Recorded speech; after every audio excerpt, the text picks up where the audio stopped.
দুব্বা ঘাসের জন্ম কোথায়? পূর্বজন্মে দুব্বা ঘাস কে ছিল?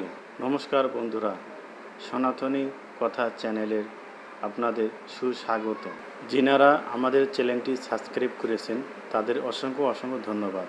আর এখনও যারা আমাদের চ্যানেলটি সাবস্ক্রাইব করেন নাই, তাড়াতাড়ি আমাদের চ্যানেলটি সাবস্ক্রাইব করে দিয়ে সঙ্গে থাকুন আর আমাদের ভিডিওটি দেখতে থাকুন। সনাতন ধর্মে দুব্বা ঘাস অত্যন্ত পবিত্র এবং মাঙ্গলিক একটি উদ্ভিদ। বিশেষ করে ভগবান গণেশের পূজায় দুব্বা ঘাস অপরিহার্য। গীতায়, বিষ্ণু পুরাণ এবং বেদ বেদাঙ্গে থেকে একে দুব্বা ঘাস কে এবং এর জন্ম কোথায়?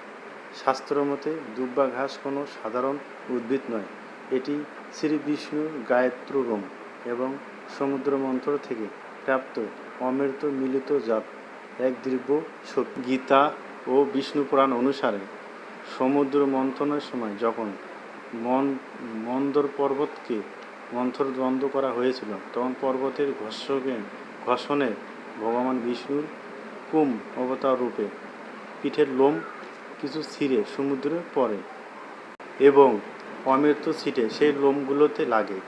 সেই অমৃত সিক্ত বিষ্ণু গায়ত্রোরমগুলো যখন তীরে এসে পৌঁছায় তখন তা দুব্বা ঘাসে জন্ম হয়। পূর্বজন্মে দুব্বা ঘাস কেউ ছিল না।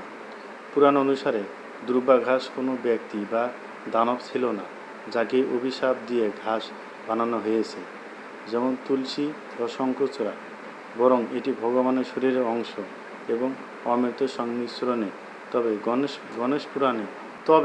গণেশ পুরাণে একটি কথাতে আছে যে অনলাসুর নামক এক অসুরকে গ্রাস করার পর গণেশের পেটে প্রচণ্ড দাহ জ্বালা সৃষ্টি হয়। তখন ৮৮,০০০ মুনি ঋষি প্রত্যেককে ২১টি করে দুব্বা গণেশের মাথায় অর্পণ করে, যা তার শরীরের তাপ প্রশমিত করে।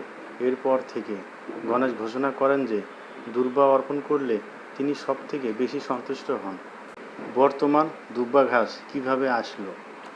গীতায় ৮ম স্কন্ধ এবং বিষ্ণু পুরাণে প্রথম অংশ অনুযায়ী সমুদ্র মন্থনকালে ক্ষীরোদ সাগর থেকে যখন ঐশ্বরিক বস্ত্র সমারোহ প্রকাশিত হচ্ছিল, তখন অমৃত কুম্ভ থেকে কয়েক ফোঁটা অমৃত পৃথিবীতে পড়ে।